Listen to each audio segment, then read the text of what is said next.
Hello and welcome to an update on where we're up to. We've got some exciting stuff going on today. So let's dive right in. It's all to do with the multiplayer.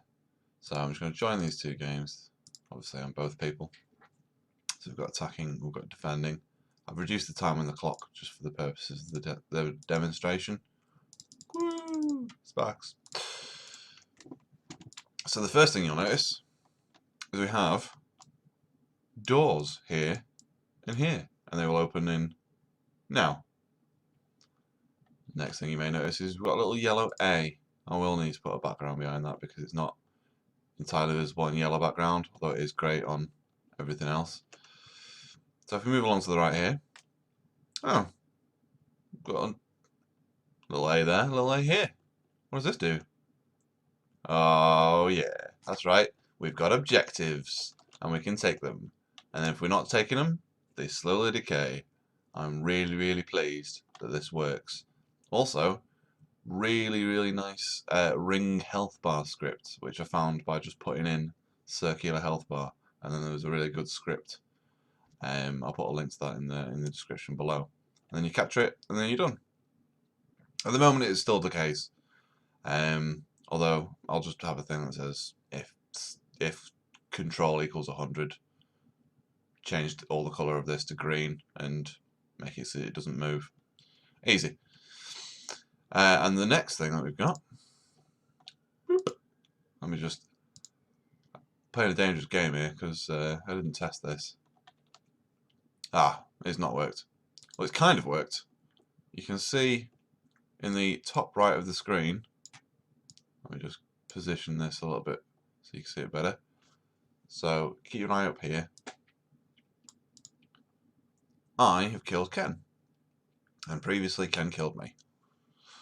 What that's supposed to be doing in actuality is changing the colour based on the team. So it'll be green if it's your team, and it'll be red if it's the enemy team, and it's always killer, victim, killer, victim. It's always that way around. So you'll be able to see quickly who on your team has died, or who on your team has just gone on a killing spree. And that's really good. That didn't actually require any extra. It required like one extra line in the networking part of the code, which is really helpful. I didn't have to make a whole new packet and then make a whole new scenario around that. I just said when you die, send, because we already get the killer ID and the killer name from this bit. See here, it says your life was tragically cut short by Lex, or your life was tragically cut short by Ken. As so. Just noticed that A is right below the go. I'll have to make that so it doesn't display when you're dead. Or it does, and the go is different in a different place. It's all fluid. Woo! So yeah, we're already getting the ID of the killer and the name. All it required was sending that player ID of the killer to the server. The server then tells you, you look up who's associated with that player ID, and then you create a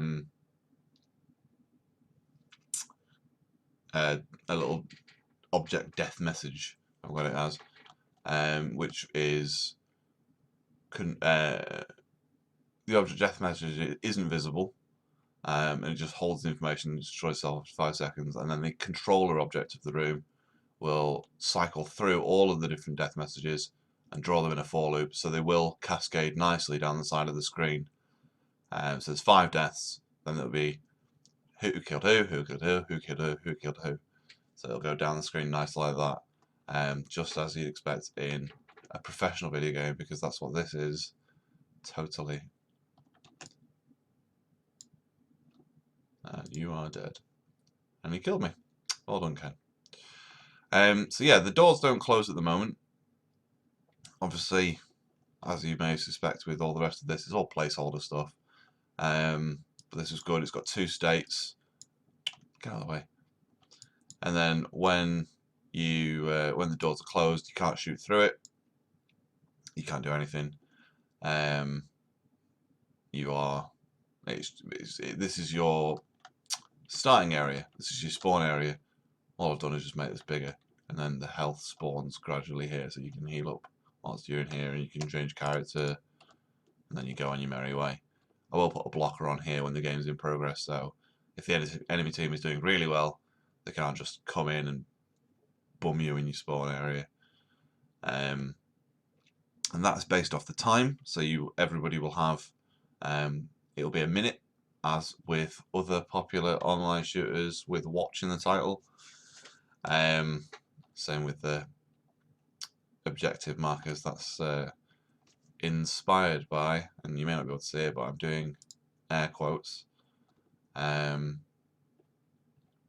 yeah, that's how that's going to work. And then we've got this over here. And altogether, I'm really, really pleased with how the multiplayer is shaping up. I thought it was going to be a lot harder than it was. Well, it was hard, but I thought it was going to take me longer. So that's all good. So yeah, I'll carry on plugging away at some of these multiplayer things, touching it up, making sure it's nice and neat. Maybe put the A here, the B here, other objectives, so that you've got multiple points to capture. And then once you've captured one, the other one will activate, that sort of thing. So yeah, if you've got any questions or comments, leave them below. I've still not received any entries to my Name That Fire Guy competition, so I'm going to double the prize. The prize is no prize, but you get to name something, so I didn't really double the prize. Anyway, hope you have a good day, and I'll speak to you soon.